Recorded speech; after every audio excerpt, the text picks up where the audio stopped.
Whitney after vetting Lieutenant Tyler and engaging in a round of laser tag with him in what some are calling a continuity-breaking holodeck. Chill guys, it was more of an advanced light gun game combat simulation. The Discovery has an experimental spore drive, for crying out loud. Lorca offers Tyler the permanent position of Chief of Security.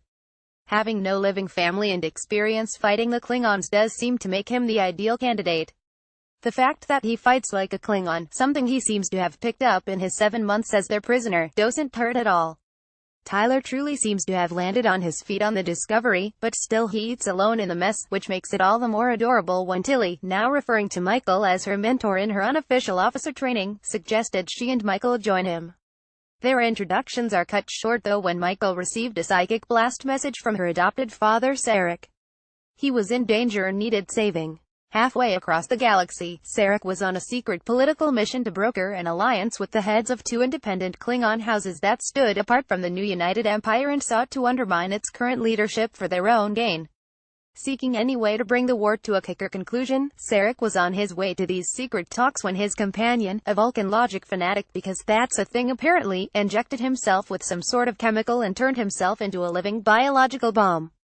Stating Sarek's insistence in the embracing of other cultures at the expense of pure logic was the reason for his targeting, the poor sap blew himself up, but not before Sarek managed to throw up a force field, narrowly saving his own life but leaving him unconscious and dying as his ship drifted in a nebula. The same Vulcan soul mojo that Sarek used to communicate with Michael in the pilot was now in use again, but this time on a sort of emergency setting, sending a subconscious distress call out across space to Michael. All wonder at the ability to psychically communicate across star systems aside, I always feel sci-fi writers never understand just how big space actually is. Michael begs Lorca for the chance to save the man that raised her, even if it has to be framed as the saving of a diplomatic mission. Sure enough, Lorca agreed, but when they reached the last known position of Sarek's ship, wouldn't you know it, that pesky nebula turned out to be hazardous to the Discovery's spore drive, in a very volatile and explosion-inducing sort of way. This meant that Michael, along with Tilly and Tyler, would have to take a shuttle in and using gear to enhance Michael's psychic connection to Sarek and find him in this briar patch like some kind of game of cosmic divination. As they passed deeper into the nebula, Michael delved deeper into Sarek's subconscious, trying to reach out and communicate with him, her end goal being to get him to wake up and turn on his ship's transponder so they could more easily pinpoint his location. But she found herself trying to decipher the memory Sarek seemed to be stuck in. It was the day Michael learned she had failed in her application to the Vulcan Expeditionary Group, a day she felt great shame over as having let Sarek down in his assertion that a human could be educated and trained in the Vulcan ways. As she pondered why Sarek was so focused on this memory, back on Discovery, things were getting a little more salacious. Admiral Katrina Cornwell Jane Brooke had boarded the Discovery to address Lorca's position as captain of their wartime flagship in person, particularly if he was ready to retake command so shortly after having been captured and tortured. It turned out, however, that they had a deeper personal connection going back many years, and that she actually cared about him as a person first, a captain second, especially knowing what he had to have gone through with the loss of his previous command, the USS Buren, which is what presumably prompted the in-person visit over a long-range transmission. Old feelings of sexual tension were worked out in fine Star Trek tradition as Lorca proved himself to be just as virile as Kirk and Picard before him, betting his old friend the Admiral. It was when Lorca jolted from sleep as Cornwell inspected his scars with her fingers and forced a phaser in her face that she realized just how psychologically damaged he really was. The realization that he had skillfully bluffed his way through his psych evaluations, just as he had manipulated her, was shockingly clear. Lorca, in a rare sign of vulnerability, begged her not to take the Discovery from him as it was all he had in the world.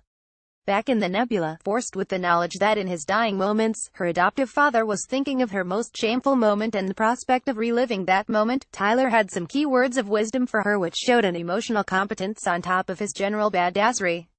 In death, Sarek wasn't thinking about Michael's shame, but his. In going into his mind one more time, Michael discovered a truth that Sarek had kept hidden for years. The Vulcan Expeditionary Group were reluctant to accept a non-Vulcan, but out of respect for Sarek's position would accept one and only one non-Vulcan candidate. He either had to choose Michael now, or his half-human son Spock when he decided to join.